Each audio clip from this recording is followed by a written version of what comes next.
Welcome to Tackett's House of Horsepower. It's me, Steve Tackett. And it's going to be kind of a short video because it's a short weekend for me. Yesterday got rained out, so I'm down to one day. I got to get some stuff done. And you can hang out with me. It's cool. We've got some stuff we need to talk about too. So just hang out with me.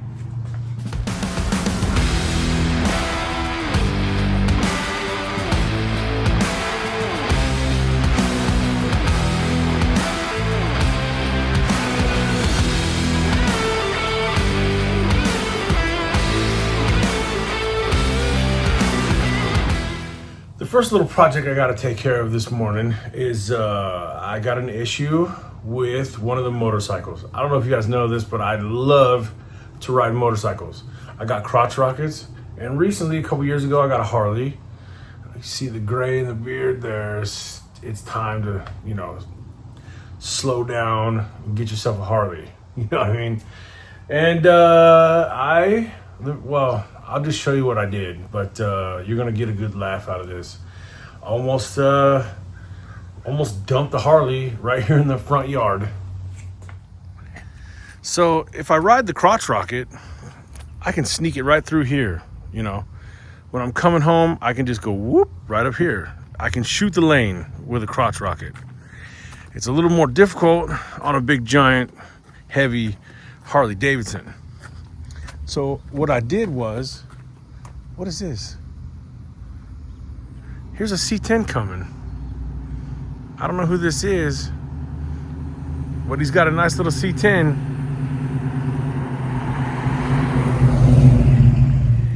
I can't fit the Harley in here. I'm coming home from work, and I can't get the Harley in here. So this car was back a little bit, so I decided I'm just gonna go through the yard, right? No, that was a terrible idea. I came in right here, and you can see the gouge in the ground. As soon as the front tire went down into this ditch, the bike hit, I think the frame hit there, and the exhaust tip hit there, and I almost dropped the bike right here in the yard. But I did not lay it down, but let me show you what it did. He's stopping. Just met some good neighbors. They live up a little ways, and they invited me to a car show. So we'll be checking them out soon. Okay, so back to this. I somehow bottomed out the frame in the middle here, tore the spring off of the kickstand.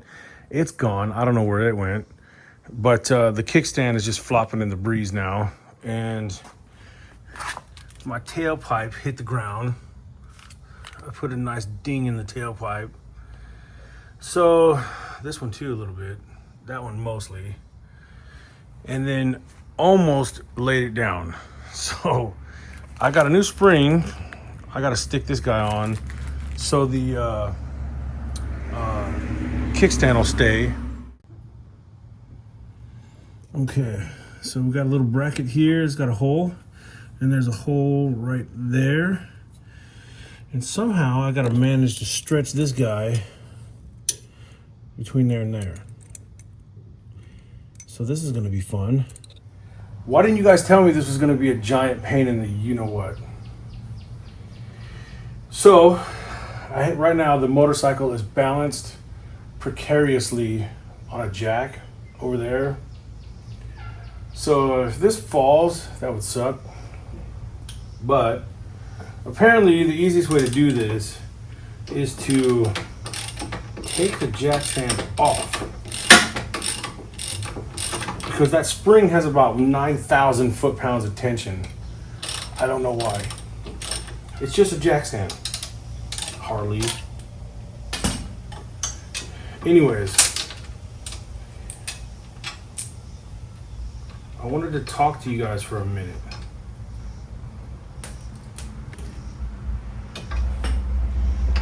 So, if you've been following the channel, you know I'm kind of an old school guy. I like old, small blocks and big blocks and whatnot. You know. And we're just getting there.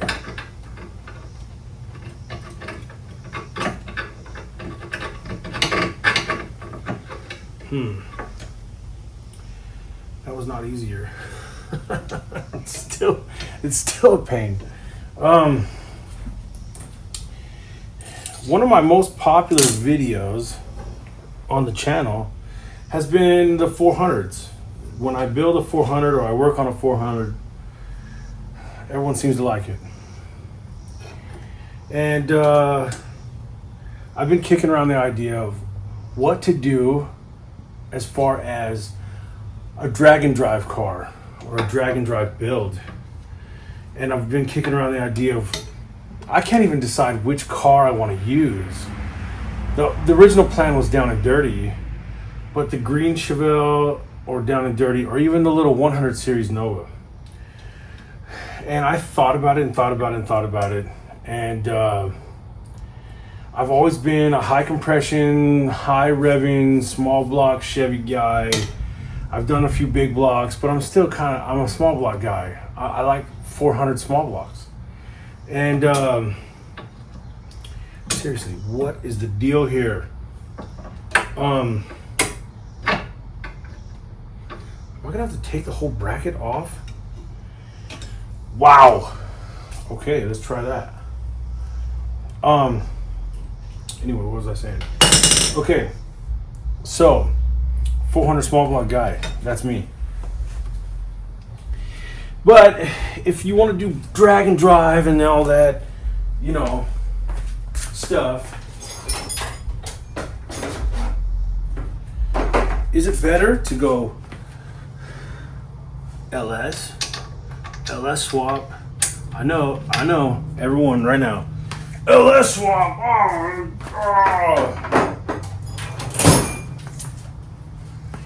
What if, it has its advantages though. You know, you got the fuel injection and all that. Well,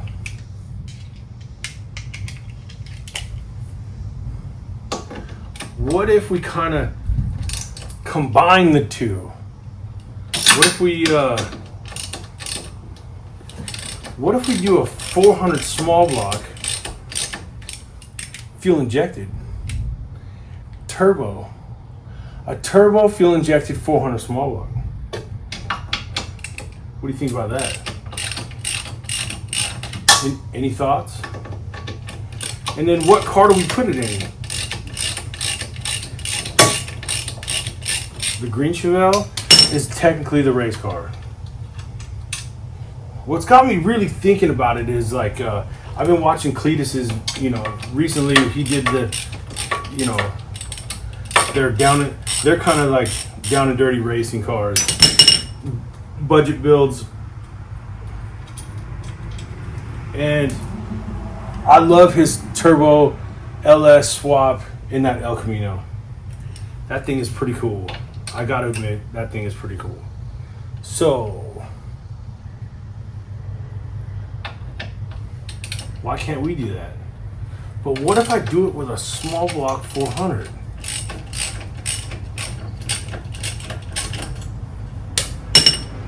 Is that, can I build a small block 400 that is drivable enough and streetable enough? And I gotta take everything apart on this bike now. Why? This is crazy. All this for a kickstand. Seriously? This was supposed to be like a 2-minute job.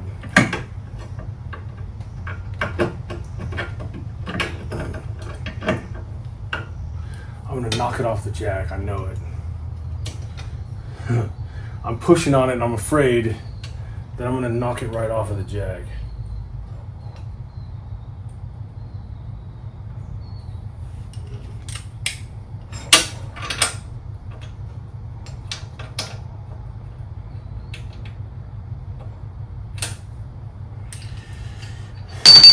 I've been thinking about the green Chevelle lately, and like, I want to redo it. There's a few things I want to change. I want to do a real roll cage in it. I want to fix a lot of the electrical and stuff, and it's just not. It's just not up to my standard anymore. Like, I'm having trouble with nitrous lately. Like, getting nitrous bottles filled. It's $80 a pop for the nitrous bottle, and you have to run race gas, and you know, it's kind of, is fuel injection and turbos the way to go? And can I do it with what I have here? I'll show you a little bit later. I've got a set of pistons. I'll put a picture of it right here. Sarah put a picture of it right here. I got a set of pistons that are Ford Boost for a small block 400. They're expensive too. These are not cheap. These are Ross pistons. So I've got 3 400 blocks sitting over here. They're all standard. So what if I put those pistons in one of those blocks, put a decent set of heads on it, and put multi-port injection intake on the 400 small block and put a turbo on it? Would it survive? Like, what kind of power can I get out of it? I don't know. Hold on. I gotta get this bracket off. It's gonna drive me crazy. All right, it's back together. That was a giant pain in the you-know-what.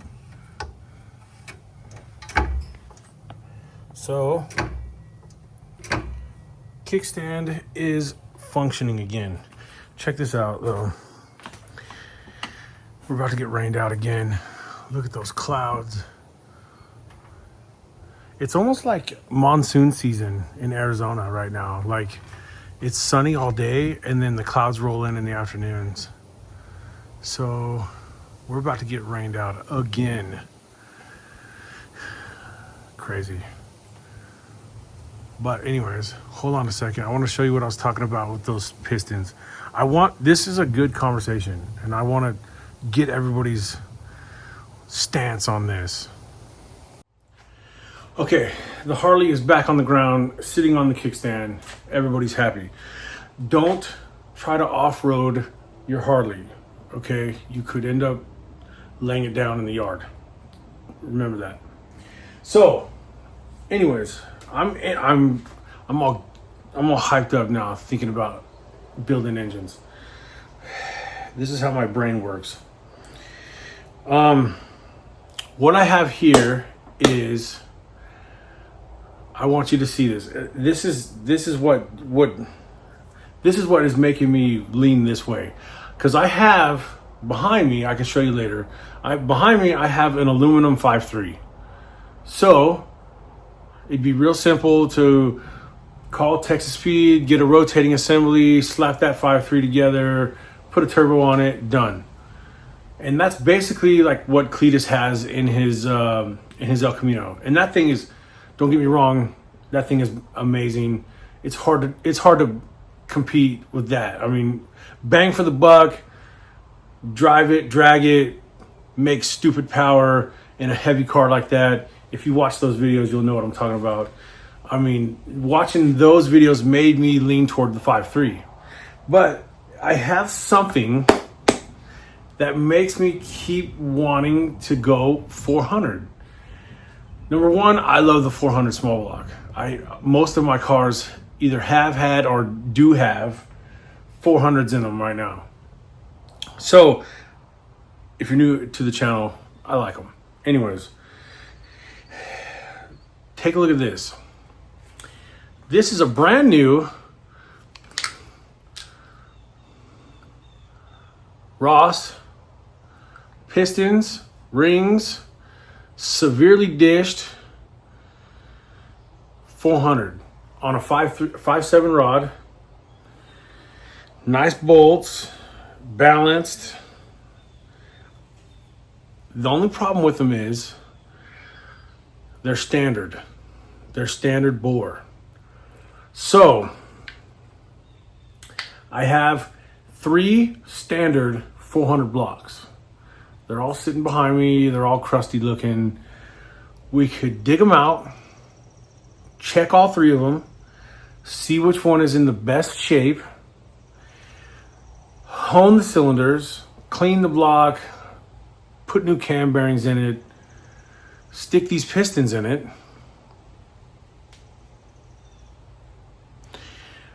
and see what you can do with a stock bottom end 400. You know what I mean? Put modern injection on it, put a turbo on it, and go with like a Terminator X system and to control it, and see what we could do. Drop it in the green Chevelle or down and dirty or the little 100 series, either one, or maybe even Sarah's car patches. I don't know. But these pistons would, I believe, make, with a 64 cc head, I believe it would make like 8-to-1 compression or just under 8-to-1 compression static, which is perfect for all the boost, all of it. Just put all of it in there and see what happens. Because I feel like slapping a turbo on a 5.3 is like, everyone's doing it. Fuel injected and turbo the 5.3. Great. Who cares? Who's gonna watch? But if I do this to a stock bottom in 400 and try to do it, maybe that, and that's more up my alley. The small block 400 is, I'm the 400 guy. So I don't know. Am I crazy? Maybe. The reason why we didn't use these before is because of the standard bore. I didn't order these. These were for somebody else's build, and I didn't put them on these rods either. So do we use a stock style rod and a stock crank and put it together the way it is? Or these are full floating, so I could just order a good set of rods and a good aftermarket crank and have it balanced and throw some money at it. Or do we send it? I don't know. It's so much to think about. I just, I have most of the parts to put it together now the way it sits. I even had I even have a set of aluminum heads, some track ones that would flow plenty. Like, they're probably overkill for a turbo. You don't need to go crazy with the valve train and the cam and the size of the heads if you're going turbo. So the track ones would be plenty big. You could put a mild cam in it, a mild roller cam in it, and it would be like 8-to-1 compression. Put it on a boost controller. The thing would drive. Like, literally just, it would drive like a normal car until you turn that thing up, then you send it, So that's where I'm leaning. Nitrous is expensive. There isn't really a nitrous place around here to go get bottles filled last minute, There's places around here to go get them filled, don't get me wrong. I'm not making excuses. But they're $80 a bottle, and on the Chevelle, I get maybe 2-3 good passes and you feel it dropping off. That's the drawback to nitrous. $80 a bottle, you get about 3 shots out of it. The 4th one and the 5th one, it's turbo, small block 400. Like I said, the drawback is it's on like stock 5.7 rods, and I have a stock crank that's balanced. So do I just put it together and see what happens, or tear this apart, get a better rotating assembly, put it together? Like I said, I've got heads. I need a cam, lifters. I think I've got a couple sets of push rods that depend upon what length we need. So basically I can build the long block. Where it's going to get expensive is the intake. The intake manifold I'm thinking of, one of those either fabricated sheet metal intakes with the fuel rails on it, something like that. I could try and go blow through carburetor or something like that, but it's not as tunable. It makes me a little nervous. So to make it last and survive and have a chance at going big with it, you're better off with the fuel rails and the fuel injection, and you know what I'm saying. So what do you guys think? What do you guys think of my pistons? What do you guys think of my idea? Do I leave the stock rods and crank and just see what happens? That's the thing about boost. It kind of comes in more gradual. You don't get the with nitrous. So maybe the stock crank would survive. Maybe. I don't know. Maybe I'm just being cheap. Who knows? But it might be fun to find out. So what do you guys think? I don't know. Anyway, it's about to start pouring rain. I had to bring everything in the garage. I'm surprised it's not raining already. But I'm really sorry for the short video. The rain shut it down this weekend. I really didn't order any parts. But I've been kicking around this idea for the last couple weeks. Should we build it? I don't know, you tell me. Please reach out to me. I just want to let you know that we have Instagram, we have Facebook, we have a P.O. box, we have an email, we have all those things. And I'll tell Sarah to put that in here and in the description and on the bottom of the screen here. Maybe she could put some stuff in there. But we're going to make it up to you this week. So if you're watching this right now, it's Friday morning. So happy Friday morning. Thanks for tuning in. We appreciate it. But we have some more news. We have some even bigger news. So I think what we're going to do is probably go live again this weekend, Saturday morning. So if you're watching this and it's Friday, check us out tomorrow morning, sometime Saturday. And we're going to talk about some stuff. We're going to go live one more time with Sarah and the dogs. So anyways, apologize for the short videos. Sometimes I got to do what I got to do. Battling the weather still, you know how it is. So 400 small block build. Should we get started? You tell us. And tune in live tomorrow. You could tell me, you could comment on this video, but you could also log in tomorrow and comment live. So tell me what you think. I'd love to hear from you. And hey, there's several guys out there that have, almost become friends. You comment every week. I see who you are. And there's a few guys that have reached out through email and Messenger, and I respond. I answer all their questions. We chat all the time. So if you got a car and you got an issue and a problem, reach out. I'll help you out. But till next time. Well, tomorrow. See you tomorrow. Till then, see ya.